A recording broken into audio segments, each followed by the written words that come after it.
talked to Lindsay a couple of days ago, and she sent me a book. A book? Yeah. She couldn't be here because she's flying out to Debórah, Iowa. But she sent this. That's Iowa. Potatoes. No, tomatoes. And the name, I kid you not. And I told her I would read it. No, I told her I would have it read. Laura would not read it. Patricia would not read it. So here I go. It's The Memory Maker. My mother has spent all of her married life in motherhood creating what she refers to as experiments in the kitchen. This includes pancakes that were so heavy and thick my dad chose to call them sinkers. Many people have taken great comic relief in her culinary experiments. She even used me and my friends as guinea pigs. I recall a Sunday dinner after church with me and about 5 of my friends at my parents' house. My mother made Salisbury steak, potatoes, and broccoli. Till this day, none of us will ever eat Salisbury steak again. That night when we returned to evening church service, all 6 of us were spread out across our pews, holding our stomachs and taking turns passing gas in between scripture readings and praise breaks. When I told my mother what her cooking had done to us, she responded with a smile and said, "But it created a memory." Most recently, she has decided to focus solely on using my father as her guinea pig. So if anyone cares about my father or me for the matter, please tell that lady I call Mom to stop with the apple pies. Excuse me, fruit and crust concoctions, because there is nothing satisfying about an apple pie that looks and tastes like a 5-year-old Play-Doh created. Technology is not one of my mother's friends. When I was on high school basketball team, I had a pager. During one of my away games, I gave the pager to my mom so I could let her know when it was time to be picked up. When I got off the bus, she was waiting in the car. The look on her face was of pure disgust and possibly anger. Instead of "How was the game?" or "Did you play well?" she immediately asked me, "What was the big idea?"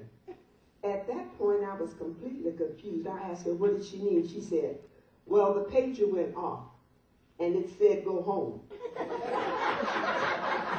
So I went home, thinking that she would be getting dropped off there. And then as soon as I got there, it said, "Pick me up." I wanted to laugh, but I knew by the look on her face that wasn't wise. I grabbed the pager and showed her the menu that said, "Go home," and then the actual message that I sent that said, "Pick me up."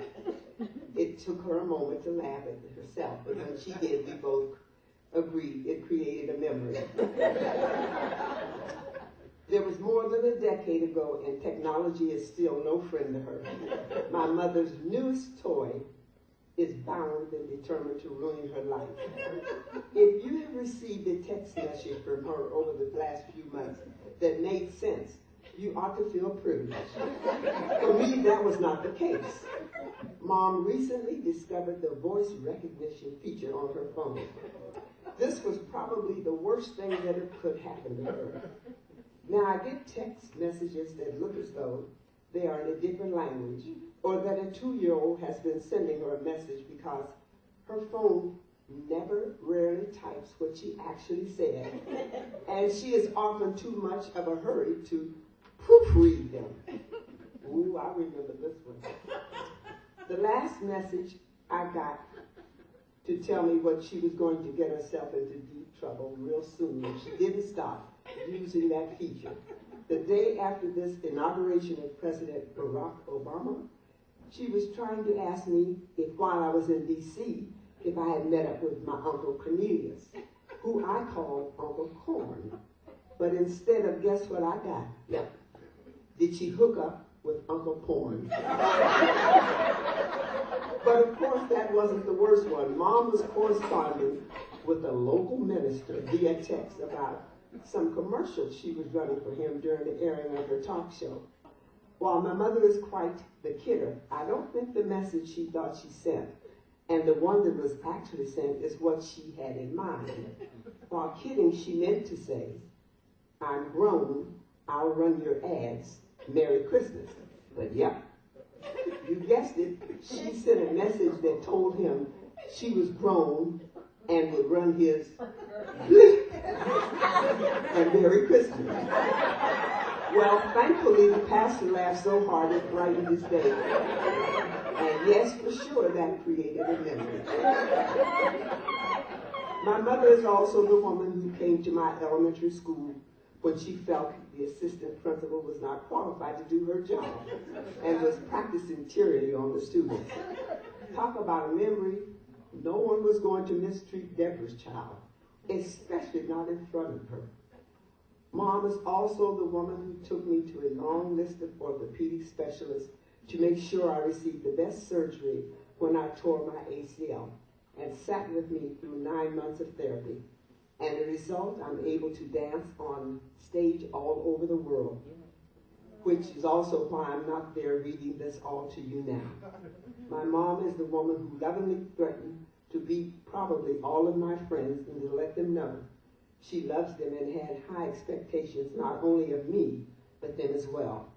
My mom is the woman who would wrestle with me in the living room floor, giving my dad a near heart attack because of the sharp corners from furniture in the room to make sure I didn't grow up to be weak and docile. My mom is the woman who taught me how to walk in high heels so I didn't look like a baby giraffe using his legs for the first time. My mother is a woman who made sure I never missed a meal and wouldn't let me leave the house without having breakfast, even if it meant she got up extra early to fix it herself. She's also the woman who would dare to manage the monster I affectionately call my hair. Anyone who has seen my hair knows that it is a labor of pure love. My mom is the woman who taught me how to speak up for myself and what I believe, no matter what outcome, and to trust God would take care of the rest. My mom is the woman who encouraged me to literally take leaps of faith on and off the stage. My mom is the woman who I honestly say, if I turn out to create as many incredible memories that she has created for me, I'm totally cool with that. I love you, Mom. Happy birthday.